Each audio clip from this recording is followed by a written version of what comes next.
जैसा कि हमारे बीच में पढ़ा गया पहला यूहन्ना उसका 2 अध्याय और उसके 12वें पद से लेकर 14वें पद तक।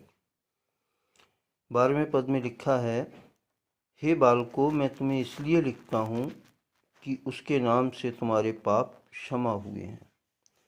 यहाँ जो प्रभु का वचन हमें बताना चाह रहा है वो बालकों शब्द क्यों आया है ना? जबकि बालक जो होते हैं वो कोई पाप नहीं करते। सबसे बड़ी समझने वाली बात है ना, जो बच्चे होते हैं वो पाप नहीं करते हैं। यीशु मसीह ने कहा कि बच्चों को मेरे पास आने दो, उन्हें मना मत करो। लेकिन हम यहाँ सबसे पहले देख रहे हैं कि हे बालकों, मैं तुम्हें इसलिए लिखता हूँ कि उसके नाम से तुम्हारे पाप क्षमा हुए हैं। जो मसीह में आपका बालकों के समान है, यानी कि है नए जो मसीह में पैदा हुए नए बच्चे, नए लोग जिन्होंने तुरंत ही विश्वास किया है, उन्होंने तुम्हारे पाप क्षमा हुए। ऐसा हाँ, बिल्कुल सही। अन्ना ने सही कहा कि जो प्रभु में नए नए आए हैं, विश्वास में नए नए आए हैं, प्रभु पर विश्वास उन्होंने तुरंत हाल ही में किया हुआ है। यानी कि जैसे एक बालक बच्चा जन्म लेता है, वैसे उन्होंने भी अपने अपराधों को मान के प्रभु पर भरोसा करके कि प्रभु ने हमारे अपराध क्षमा किए हैं, एक बालक के समान प्रभु पर विश्वास किया है। तो वचन बताता है कि मैं तुम्हें इसलिए लिखता हूँ क्योंकि तुम्हारे अपराध क्षमा हुए हैं। हे पितरों, मैं तुम्हें इसलिए लिखता हूँ कि जो आदि से है तुम उसे जानते हो। हे पितरों यानी कि जिनके द्वारा वो आए हैं, है ना।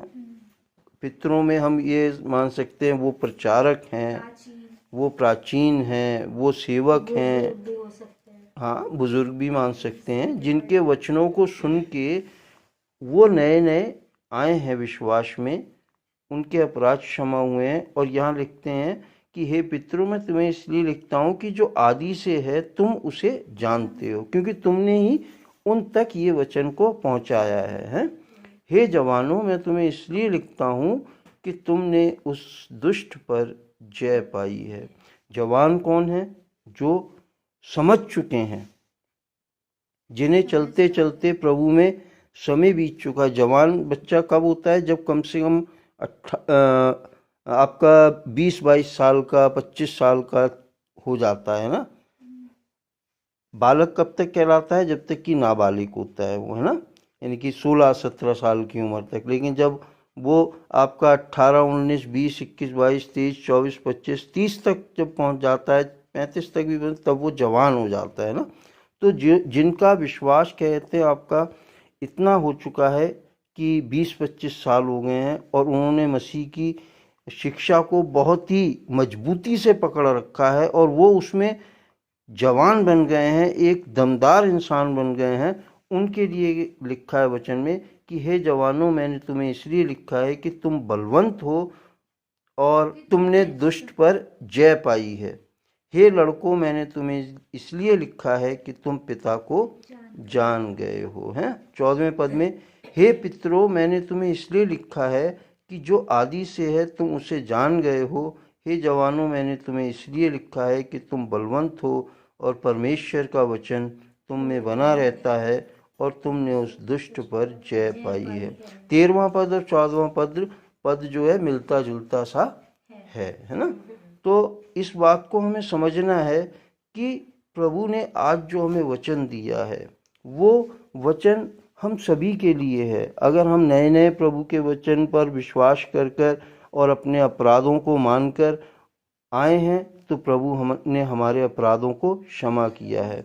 और अगर हम कहते हैं 15-20 साल 25 साल के प्रभु पर विश्वास रखते रखते हम हो गए हैं तो हम जवान हैं। और अगर हम मान के चलो 40-50 साल हो गए हमें, तो हम एक प्रौढ़ जिसे कहा जाए बलवंत हैं, जिन्होंने दुष्ट पर जय पाई है, क्योंकि वो विश्वास में अब तक बने हुए हैं, है ना।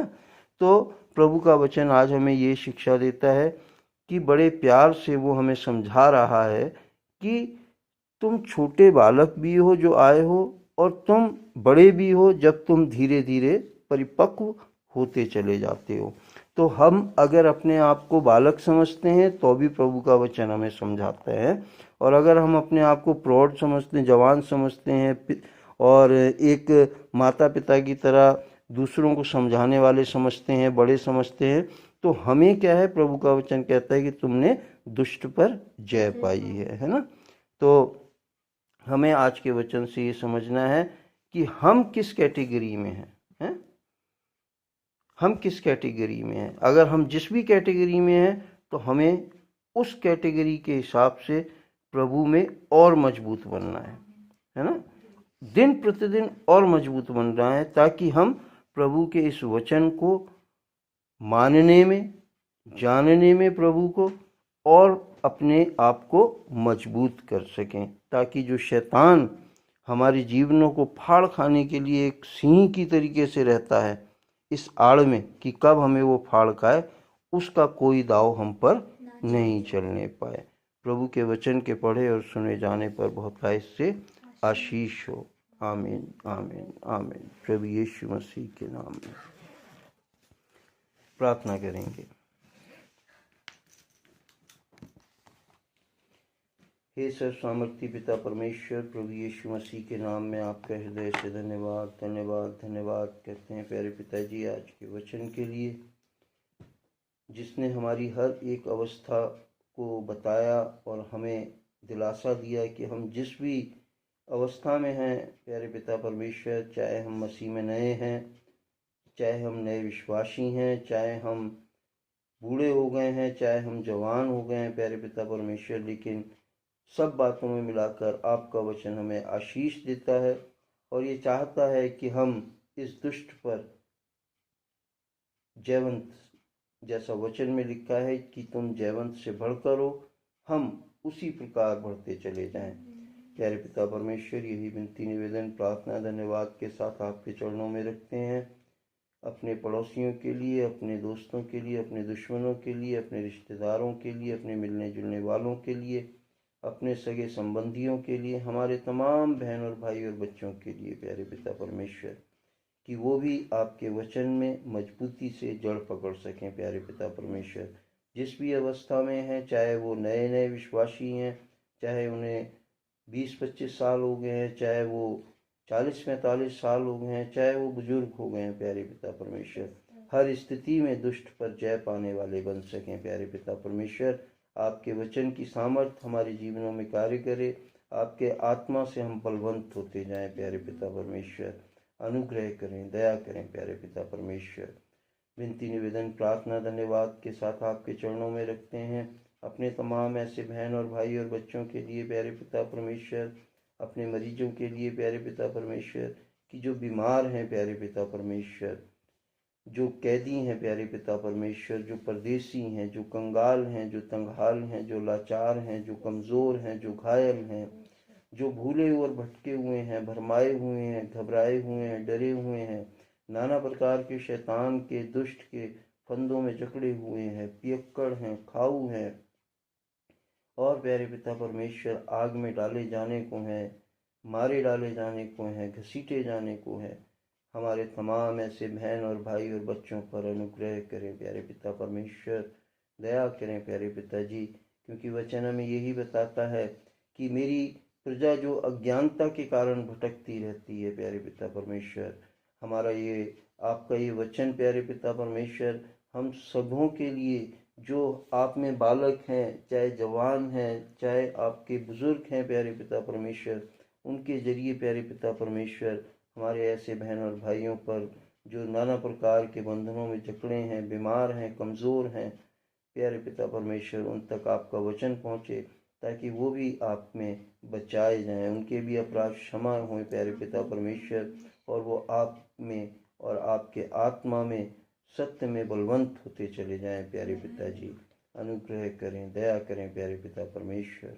विनती निवेदन प्रार्थना धन्यवाद के साथ आपके चरणों में रखते हैं प्यारे पिताजी, अपने इस संसार के तमाम देशों और अपने देश के तमाम उन राजाओं के लिए, हाकिमों के लिए, धनवानों के लिए प्यारे पिता परमेश्वर, ऊंचे पदधारियों के लिए प्यारे पिता परमेश्वर, जिन्हें आपने लोगों की भलाई के लिए सब कुछ दिया है प्यारे पिता परमेश्वर, क्योंकि वचन बताता है हर एक अच्छा वरदान और हर एक अच्छा दान और हर एक ऊंचा पद आप ही की ओर से इंसान को मिलता है। प्यारे पिता परमेश्वर, होने दें प्यारे पिता परमेश्वर कि जिन पदों पर आपने उन्हें बिठाया है और लोगों की भलाई के लिए बिठाया है, वो अपने पदों की गरिमा को समझने पाए प्यारे पिताजी, ताकि हम आपके वचन अनुसार अपने अपने देशों में प्यारे पिता परमेश्वर, अपने अपने स्थानों में, अपने अपने राज्यों में प्यारे पिता परमेश्वर, शांति और भक्ति में होकर अपने जीवन को बिताने वाले बन सकें। प्यारे पिताजी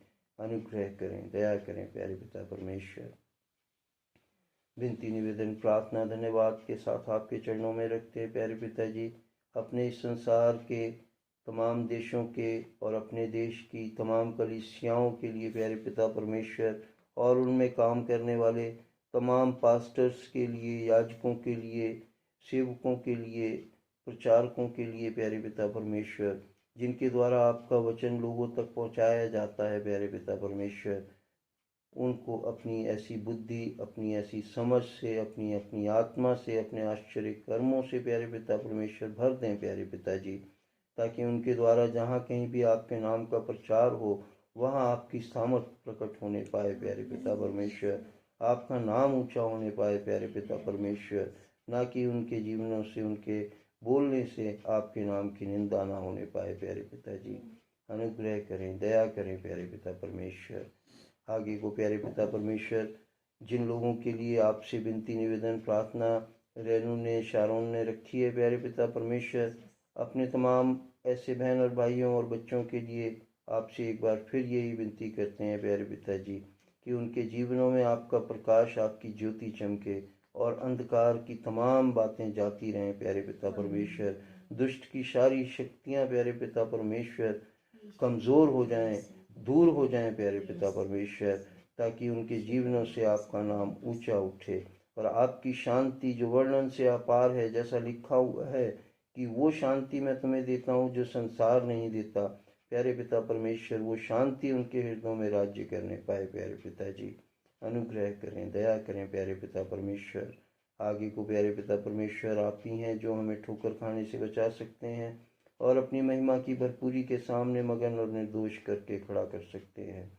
आप अद्वितीय परमेश्वर, हमारे उद्धारकर्ता की महिमा और गौरव और पराक्रम और अधिकार हमारे प्रभु यीशु मसीह के द्वारा जैसा सनातन काल से है, अब भी हो और युगानुयुग होता रहे। आमीन, आमीन, आमीन। प्रभु यीशु मसीह के नाम में। हो सिताइश बाप की और बेटे की और रूह कुदूस की, जैसे इब्तिदा में हुई है, अब भी और रहेगी हमेशा तक। आमीन, आमीन, आमीन। प्रभु यीशु मसीह के नाम। कर दे रहम पिता, दे दे रूदा मसा, कर दे रहम पिता, दे दे रूदा मसा, खाली दिल लेके